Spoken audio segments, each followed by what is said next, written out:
Boa noite, gente. Louvado seja o Senhor por estarmos aqui mais uma vez, não é? Iniciar o dia do Senhor, finalizar o dia do Senhor, prestando o culto que é devido a Ele, não é? Reconhecendo toda a grandeza, toda a santidade, toda a majestade do Senhor, não é? Esse é um privilégio do povo de Deus. Irmãos, hoje a gente vai, agora à noite, a gente vai continuar, não é, na carta de Paulo aos Colossenses. Logo pela manhã a gente meditou no capítulo 1 de Colossenses, uma parte do capítulo 1. Agora à noite a gente vai dar um pulo para o terceiro capítulo de Colossenses. A gente vai ler do verso 1 ao verso 17, mas a nossa meditação dessa noite vai ser do 1 ao 11, certo? Então, Colossenses capítulo 3, do 1 ao 17, nós vamos ler, e a nossa meditação será do 1 até o versículo 11. Diz assim o texto: Portanto, se fostes ressuscitados juntamente com Cristo, buscai as coisas lá do alto, onde Cristo vive, assentado à direita de Deus. Pensai nas coisas lá do alto, não nas que são aqui da terra, porque morrestes e a vossa vida está oculta juntamente com Cristo em Deus. Quando Cristo, que é a nossa vida, se manifestar, então vós também sereis manifestados com Ele em glória. Fazei, pois, morrer a vossa natureza terrena: prostituição, impureza, paixão lasciva, desejo maligno e a avareza, que é a idolatria. Por estas coisas é que vem a ira de Deus sobre os filhos da desobediência. Ora, nestas mesmas coisas andastes vós também noutro tempo, quando vivíeis nelas. Agora, porém, despojai-vos igualmente de tudo isto: ira, indignação, maldade, maledicência, linguagem obscena do vosso falar. Não mintais uns aos outros, uma vez que vos despistes do velho homem com os seus feitos, e vos revestistes do novo homem, que se refaz para o pleno conhecimento, segundo a imagem daquele que o criou, no qual não pode haver grego nem judeu, circuncisão nem incircuncisão, bárbaro, cita, escravo, livre, porém Cristo é tudo em todos. Revesti-vos, pois, como eleitos de Deus, santos e amados, de ternos afetos de misericórdia, de bondade, de humildade, de mansidão, de longanimidade. Suportai-vos uns aos outros, perdoai-vos mutuamente, caso alguém tenha motivo de queixa contra outrem. Assim como o Senhor vos perdoou, assim também perdoai vós. Acima de tudo isto, porém, esteja o amor, que é o vínculo da perfeição.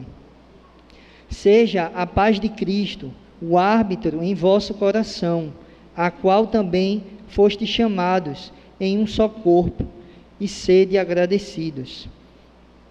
Habite ricamente em vós a palavra de Cristo, instruí-vos e aconselhai-vos mutuamente em toda a sabedoria, louvando a Deus com salmos e hinos e cânticos espirituais, com gratidão em vosso coração.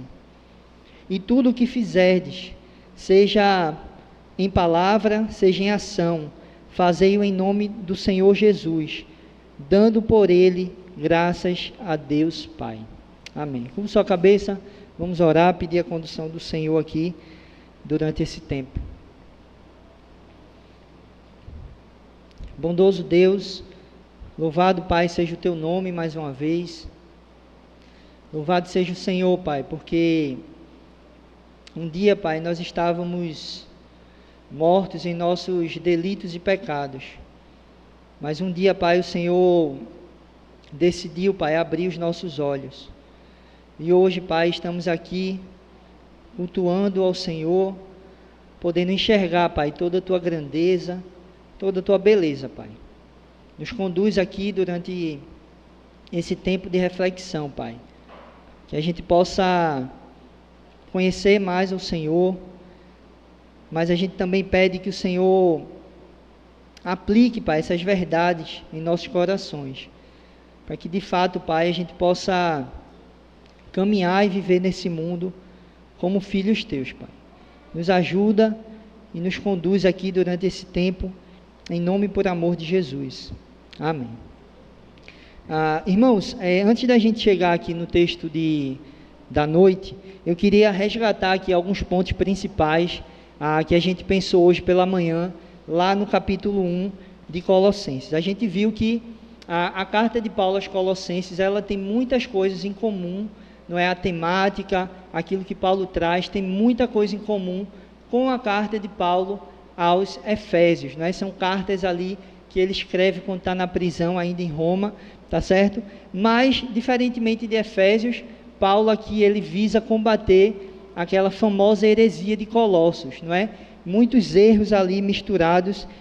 Então Paulo tem esse objetivo de firmar aqueles crentes no conhecimento verdadeiro acerca da pessoa do Senhor Jesus Cristo. Então, com essa visão correta de Cristo, aqueles irmãos, então, eles podiam ter uma espiritualidade verdadeira, podiam de fato caminhar em obediência ao Senhor. Então, Paulo ajuda aqueles irmãos a combater o gnosticismo, o legalismo, o ascetismo, o misticismo, tudo aquilo ali que estava entrando naquela igreja de Colossos. Paulo, então, com toda essa sua explanação sobre a pessoa de Cristo, ele ajuda, então, aqueles irmãos a combaterem aqueles erros e aquelas heresias. Mas Paulo também, ele fala não só da pessoa de Cristo, não é? De quem Cristo é, do fato de que Cristo é verdadeiramente Deus, mas Paulo fala também da suficiência da obra de Cristo, né? A suficiência do sacrifício de Cristo, não é? Nós lemos hoje junto com Colossenses, Hebreus também, e a gente viu que já não restam mais sacrifícios, não é? Então, Paulo ali, ele também combate o legalismo, não é? Aquelas pessoas que de algum modo estavam tentando alcançar a salvação por meio dos seus esforços, por meio das suas obras. Então, Paulo ali, ele vai combatendo diversos erros, diversas heresias ali durante a carta aos Colossenses. Mas quando a gente chega aqui nesse capítulo 3, então, no capítulo 1 e 2, a gente pode dizer que são capítulos um pouco mais teóricos, não é? Paulo vai ali lançando as bases doutrinárias para que aqueles irmãos pudessem se firmar na fé. Então, a partir desse capítulo 3, Paulo, então, ele vai apontar diversos aspectos práticos, não é? Se você perceber aí no texto que nós lemos, Paulo vai nomeando ali diversos pecados, Paulo vai nomeando ali diversas virtudes que aqueles irmãos precisavam desenvolver. Então, logo no início aí do capítulo que nós lemos, volte aí seus olhos para o início do capítulo 3, Paulo começa ali com um portanto, não é? Então ele diz, portanto, se fostes ressuscitados juntamente com Cristo, não é? Esse portanto, ele tem a função aqui justamente de fazer essa conexão entre tudo aquilo que Paulo já havia falado antes com o que ele vai falar nesse momento. Então a ideia é, se tudo isso de fato é verdade, não é? Então ele começa aqui o capítulo 3. Mas observe que ele diz aqui, se fostes ressuscitados juntamente com Cristo. Na nossa tradução, esse texto aqui, ele pode talvez dar uma ideia de uma certa dúvida, não é? Porque Paulo está dizendo ali, se fostes ressuscitados com Cristo. Mas quando a gente vai ver no texto original, irmãos, não existe nenhuma dúvida por parte de Paulo que aqueles irmãos tinham sido ressuscitados com Cristo. Ou seja, a melhor tradução aqui para esse texto, embora aqui em algumas versões você não vai encontrar o se fostes ressuscitados com Cristo, mas você vai encontrar o já que fostes ressuscitados com Cristo. Se você voltar aí no capítulo 2 de Colossenses, versículos 11 e 12, você vai observar que Paulo já havia feito essa afirmação aqui. No capítulo 2, versos 11 e 12, ele diz: nele também fostes circuncidados, não por intermédio de mãos, mas no despojamento do corpo da carne, que é a circuncisão de Cristo, tendo sido sepultados juntamente com ele no batismo, no qual igualmente fostes ressuscitados mediante a fé no poder de Deus que o ressuscitou dentre os mortos. Então, aqui Paulo, ele não está colocando em dúvida essa nova vida daqueles irmãos da igreja de Colossos. Paulo está dando a certeza: vocês foram, já que vocês foram ressuscitados com Cristo, não é? Então, Paulo vai trazer aqui dois imperativos, não é? Paulo trabalha nessa dinâmica aqui. Todas as cartas de Paulo, né, os teólogos eles falam que chama um indicativo e um imperativo. Primeiro Paulo traz um indicativo, que é justamente essas verdades ali, aquilo que Deus já fez.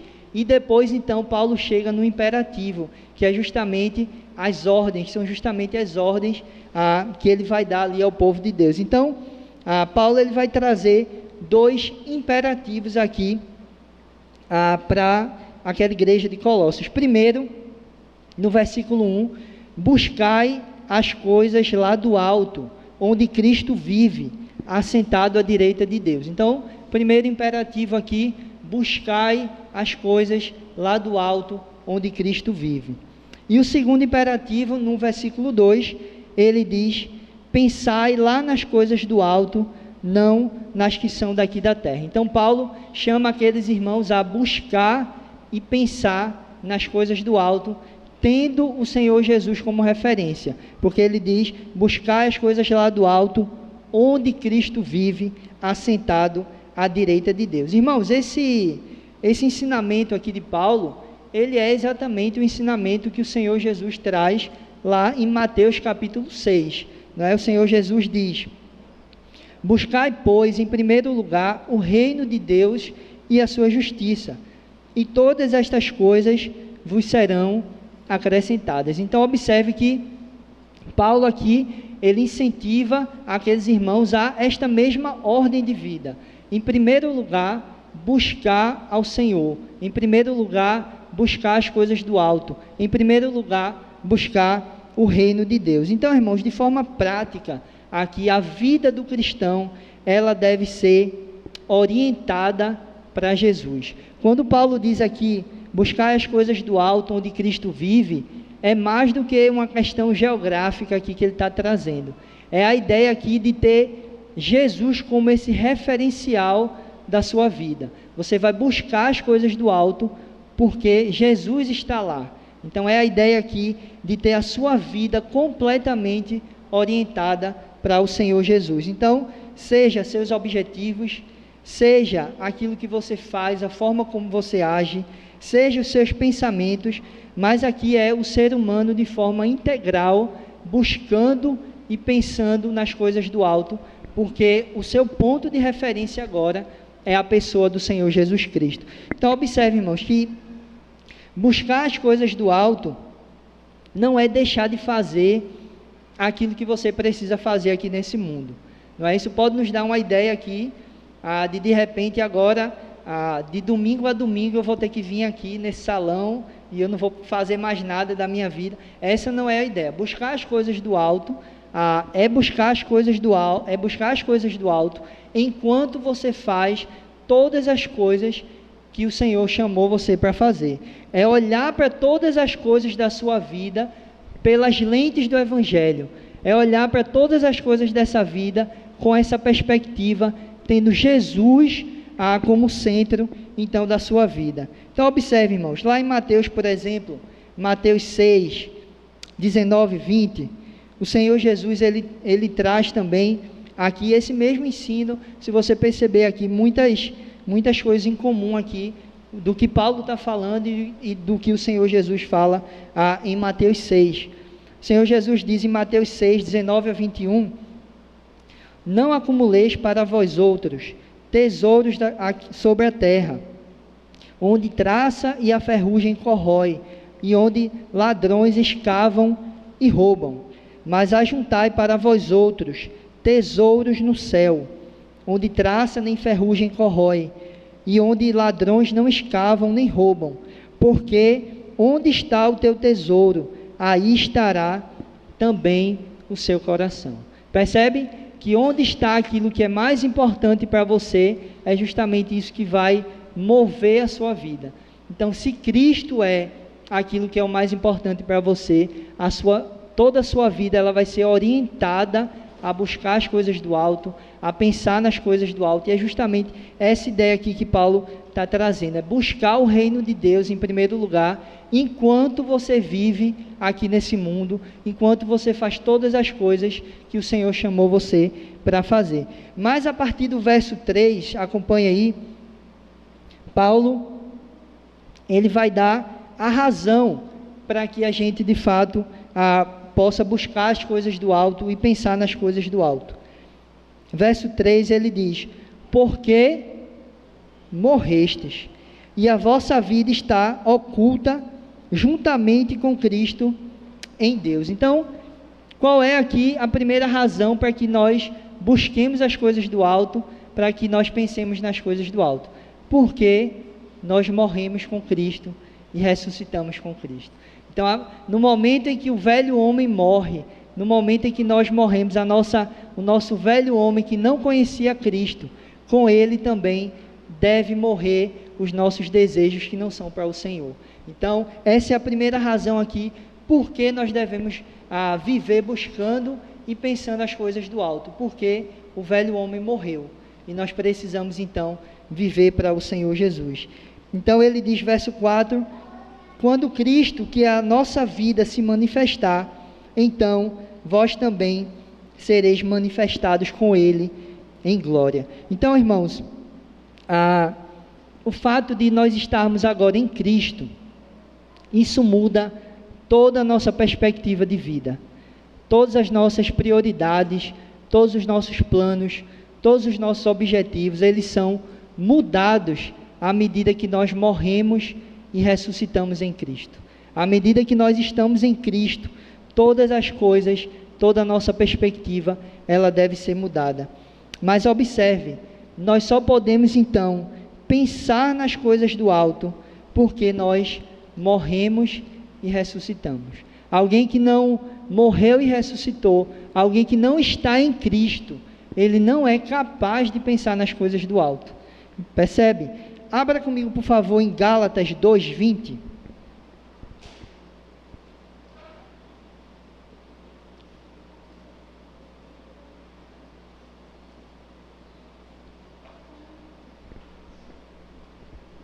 Gálatas 2:20, o apóstolo Paulo ele diz o seguinte: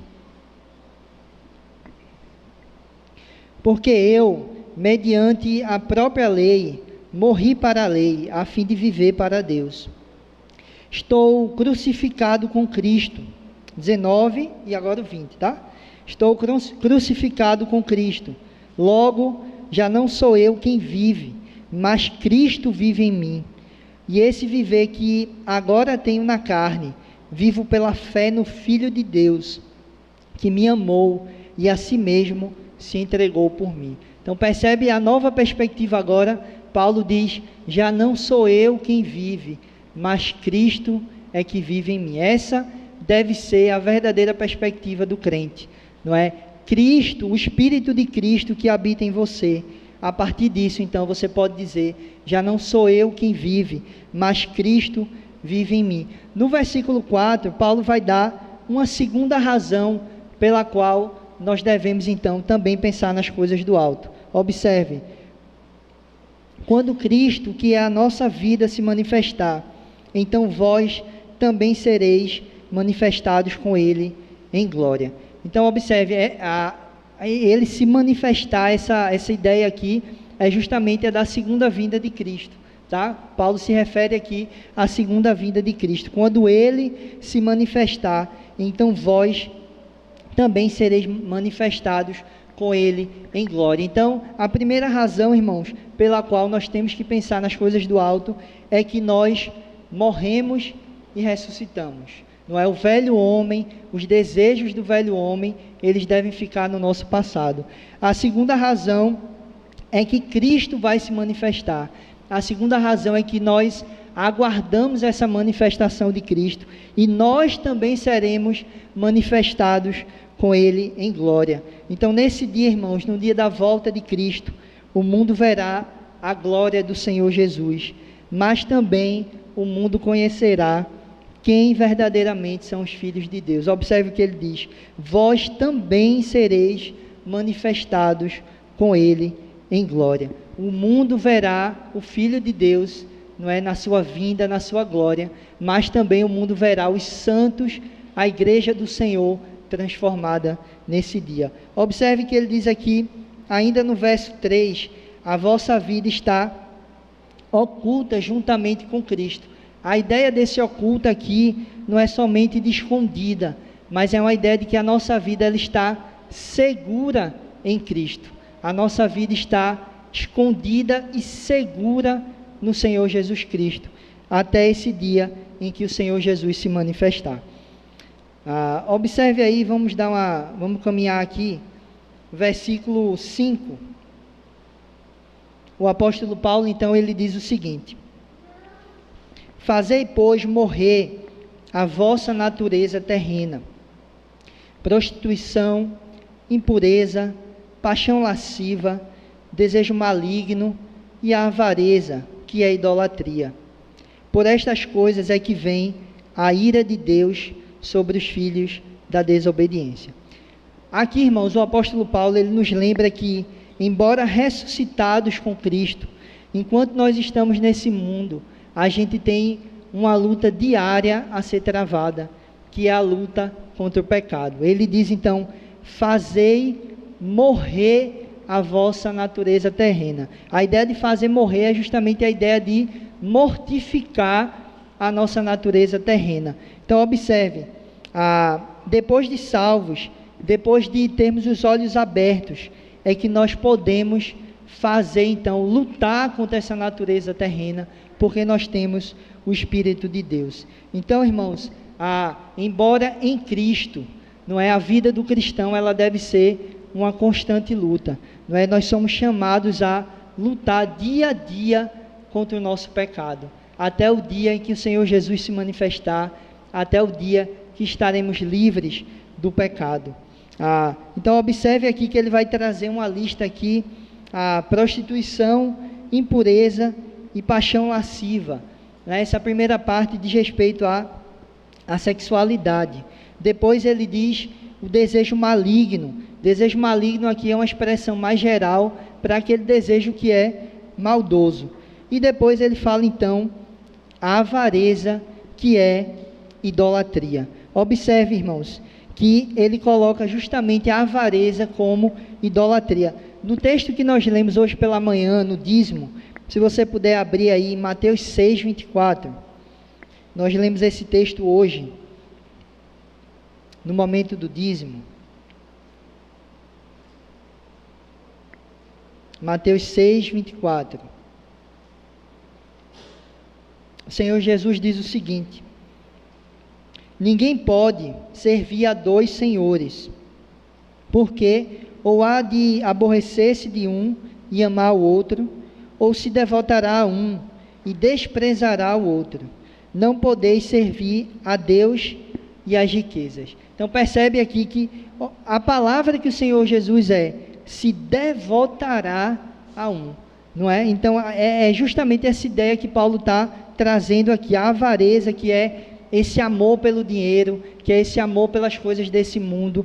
Paulo coloca exatamente como a idolatria, não é? E o Senhor Jesus, ele coloca da mesma forma: se nós amamos as riquezas, nós nos devotamos a ela. Então, o avarento, irmãos, é justamente aquela pessoa que não pensa nas coisas do alto, não é? O avarento é aquele que quer mais, é aquele que é apegado às coisas desse mundo. E é justamente o oposto daquilo que Paulo está trazendo aqui para esses crentes. Ele diz, olha, pensem nas coisas do alto, busquem as coisas do alto, e por isso então ele enfatiza aqui que a avareza é justamente a idolatria, porque a gente se devota a ela e então a gente não adora ao Senhor. Observe, versículo 6, então ele diz, por estas coisas é que vem a ira de Deus sobre os filhos da desobediência. Mas a partir do versículo 7, irmãos, Paulo vai resgatar essa ideia aqui do velho homem e do novo homem, não é? Aquilo que nós éramos antes de Cristo e aquilo que nós somos depois de conhecer a Cristo. Verso 7, ele diz, ora, nestas mesmas coisas andastes vós também, noutro tempo, quando vivias nelas. Essas mesmas coisas que ele está falando é prostituição, impureza, paixão lasciva, desejo maligno e a avareza. Versículo 8, agora, porém, despojai-vos igualmente de tudo isto. E aí Paulo vai acrescentar uma nova lista aqui de mais pecados. Ele diz então, a ira, indignação, maldade, maledicência, linguagem obscena do vosso falar. Não mintais uns aos outros, uma vez que vos despistes do velho homem com os seus feitos. Versículo 10. E vos revestistes do novo homem, que se refaz para o pleno conhecimento, segundo a imagem daquele que o criou. Então Paulo aqui ele traz uma figura que é muito fácil de a gente entender, que é justamente a figura de você trocar de roupa, não é? Ele diz, despojai-vos, e depois ele fala aqui, despistes, não é? E aí depois ele coloca, revestistes do novo homem. Paulo traz essa ideia aí, dessa troca de roupa, não é? Como se a gente estivesse então tirando uma roupa suja e colocando então uma roupa limpa. Paulo vai fazer esse paralelo. Quando Paulo, irmãos, traz esse ensino, essa ideia aqui de velho homem e de novo homem, ele está se referindo a Adão e a Cristo.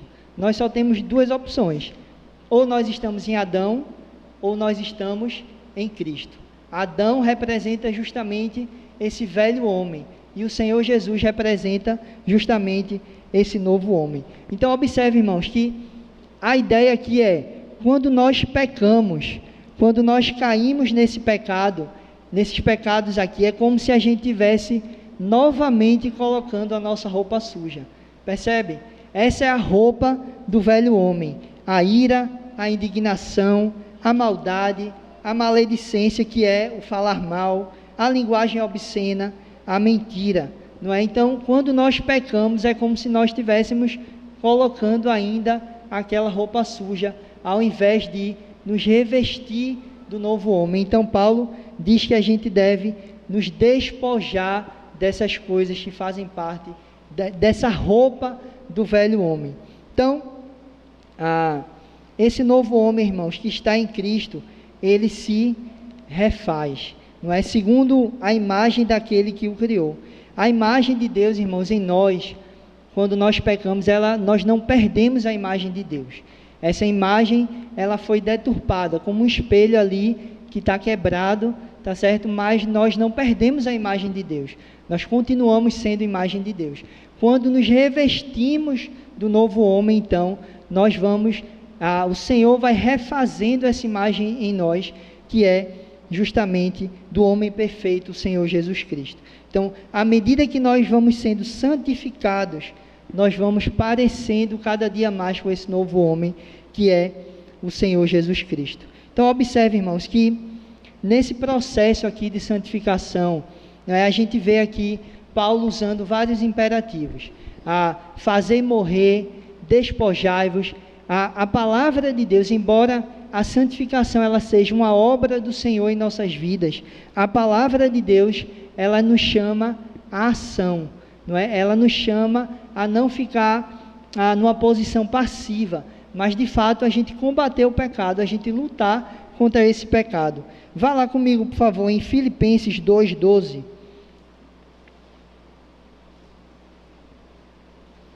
Filipenses 2:12.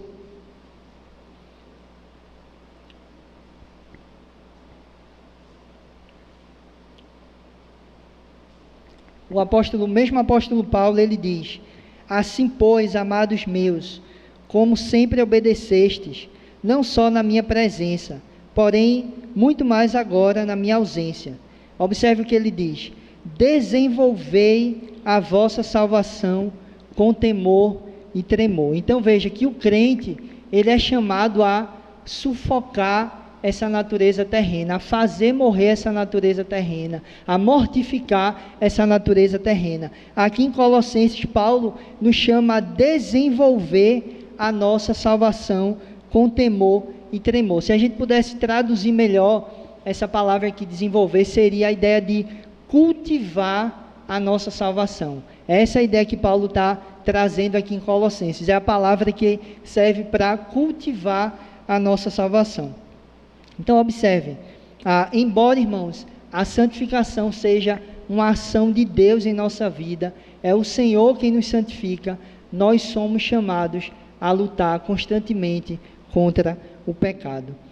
O autor Anthony Hockman, no livro Criados à Imagem de Deus, ele diz o seguinte: a santificação pode ser definida como aquela operação do Espírito Santo, pela qual ele renova a natureza do homem e o capacita a viver para o louvor de Deus. A santificação, portanto, é uma obra de Deus, bem como uma tarefa do homem. Visto que os seres humanos são criaturas, é preciso que Deus, na pessoa do Espírito Santo, os santifique. Visto também que eles são pessoas, precisam estar responsavelmente envolvidos em sua santificação. Então observe aqui que, embora a santificação seja o agir de Deus pelo seu Espírito em nossa vida, refazendo essa imagem de Cristo em nós, não é, desse novo homem, à medida que a gente vai se revestindo e conhecendo ao Senhor Jesus, nós devemos estar, observe que o Anthony Hockman coloca aqui, responsavelmente envolvidos com a nossa santificação, não é? A palavra de Deus nos chama a todo momento a buscar o Senhor, a mortificar a nossa velha natureza. A palavra de Deus nos chama a uma caminhada de esforço, embora seja o Senhor quem está nos santificando. Então, irmãos, a partir do versículo 11, hoje a gente vai aqui até o versículo 11,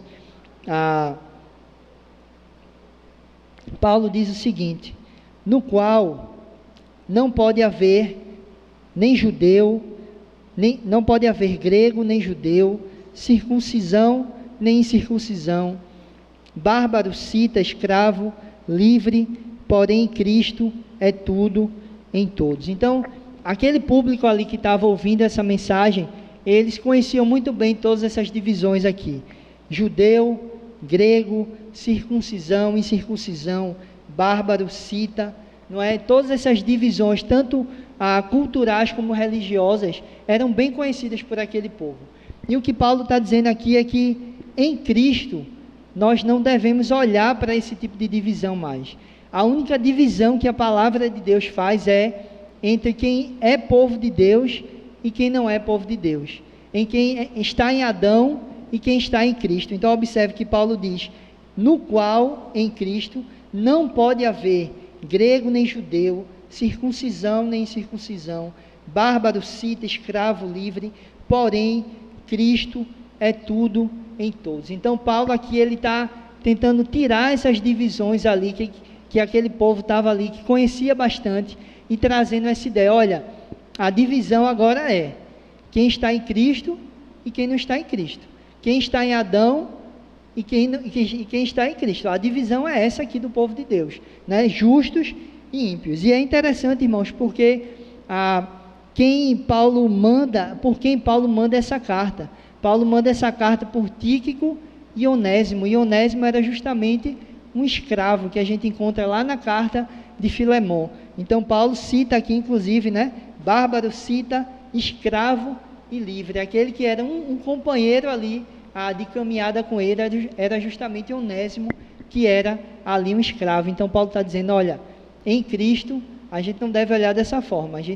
A divisão que a palavra de Deus estabelece é quem é do povo de Deus e quem não é do povo de Deus. Então, irmãos, já que nós fomos ressuscitados com Cristo, a nossa postura deve ser uma postura ativa de luta contra o pecado, não é? O Senhor nos santifica, mas o chamado para o crente é de buscar cada vez mais o modelo perfeito que é o Senhor Jesus Cristo. Não como legalistas, não é? Não buscar obedecer a Deus, não buscar se livrar desses pecados porque a gente quer obter a salvação, mas porque nós já somos salvos, nós devemos buscar o modelo perfeito que é o Senhor Jesus Cristo. Então, percebe que essa ordem que o apóstolo Paulo coloca faz todo sentido. Imagine que Paulo começasse a carta dizendo, fazei morrer a vossa natureza terrena, não é? Daria a impressão inversa, não é? Que a gente estava fazendo para obter algo, mas primeiro Paulo diz, olha, Senhor Jesus já salvou vocês, vocês já morreram, já estão ressuscitados em Cristo, e agora sim, com o Espírito de Cristo habitando em vocês, agora sim vocês podem buscar o modelo perfeito, buscar fazer morrer essa natureza terrena. Então, eu queria pensar, irmãos, aqui em duas aplicações aqui, caminhando para o fim. Primeiro que conhecimento e prática, eles andam lado a lado, não é? A nossa prática é a ponta do iceberg, não é aquilo que está visível aos nossos olhos, mas a nossa prática ela é um reflexo do que está no nosso coração, não é? Então, o conhecimento de Deus, e quando eu falo aqui o conhecimento de Deus, eu não estou me referindo somente ao conhecimento intelectual, mas o conhecer verdadeiramente a Deus é que determina exatamente a nossa prática. Então, observe, a gente pode cair no erro de muitas vezes querer que alguém que não conhece a Cristo, não é? Essa pessoa, ela deixe pecado, ela tem uma nova vida, não é? Às vezes um parente nosso, a gente está lá indignado porque ele faz determinada coisa, não é? Ele faz aquilo, mas perceba, se ele não morreu, se ele não foi ressuscitado, se ele não conhece a Cristo, se ele não tem o Espírito de Cristo, o que ele fizer no sentido de bom, entre aspas aqui, tá, gente? Vai ser puro legalismo, não é? Não vai ser de fato em obediência ao Senhor. Então perceba que o conhecimento de Deus, ele vem e depois vem a nossa prática. Então, quando você de fato conhece a Deus, quando você tem o Espírito de Deus, é que você pode fazer morrer a sua natureza terrena. Então, essa ordem, irmãos, ela importa, porque sem conhecermos a Deus, nós não temos como obedecê-lo corretamente. Mas uma segunda aplicação aqui que eu queria fazer, e essa aplicação aqui, irmãos, ela tem a ver com a pregação da manhã e da noite, tá? É que quando nós conhecemos verdadeiramente a Cristo, não é o Cristo da Escritura, aquele que é a imagem do Deus invisível, é inevitável que nós desejemos a sua presença. No cerne da fé verdadeira está o desejo por Cristo, o desejo por conhecê-lo mais, o desejo por estar com Ele, o desejo para esse dia que nós lemos aqui no versículo 4, o dia que Cristo vai se manifestar. Cada vez mais a gente deve desejar esse dia. Eu gostaria que você abrisse em 2 Timóteo capítulo 4.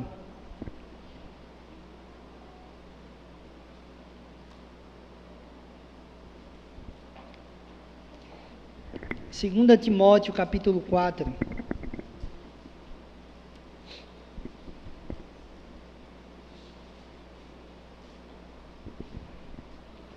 Versículos 6 a 8.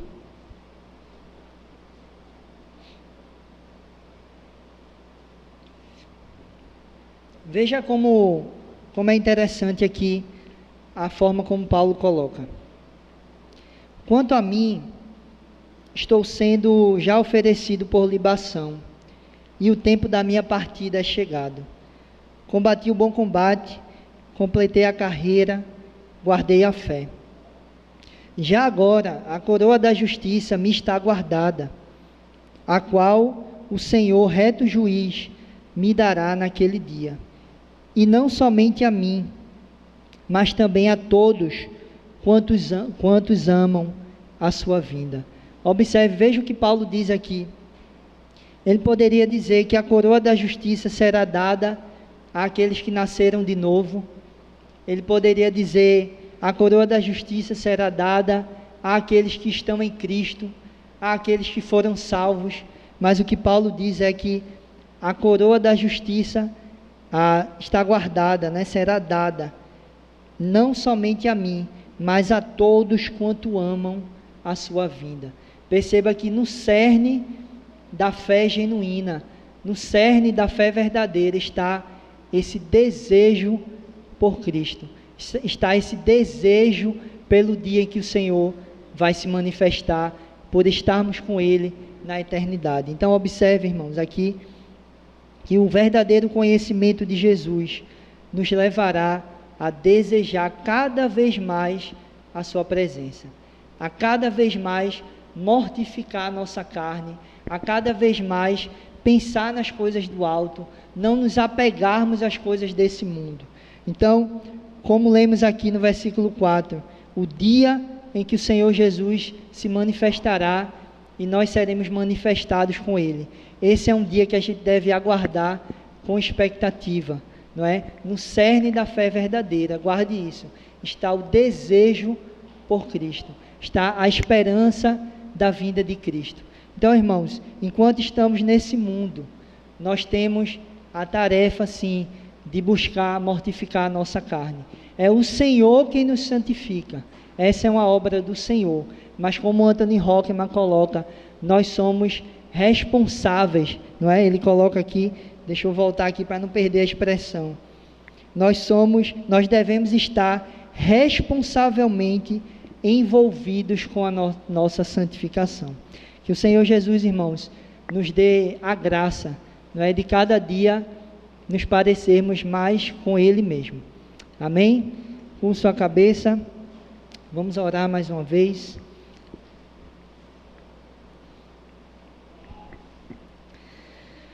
Senhor Deus, louvado seja o Teu nome, Pai, pela Tua palavra, que é viva e eficaz, Pai. Muito obrigado, Senhor, pela obra, Pai, que o Senhor realizou, porque um dia, Pai, o Senhor nos tirou do império das trevas e nos colocou, Pai, no reino do Filho do Teu amor. Nós Te louvamos por isso, Pai.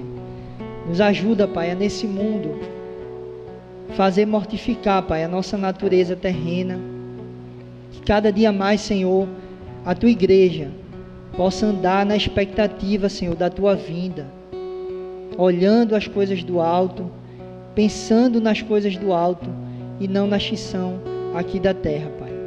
Me santifica, Senhor, na Tua palavra, que é a verdade. Em nome e por amor de Jesus. Amém.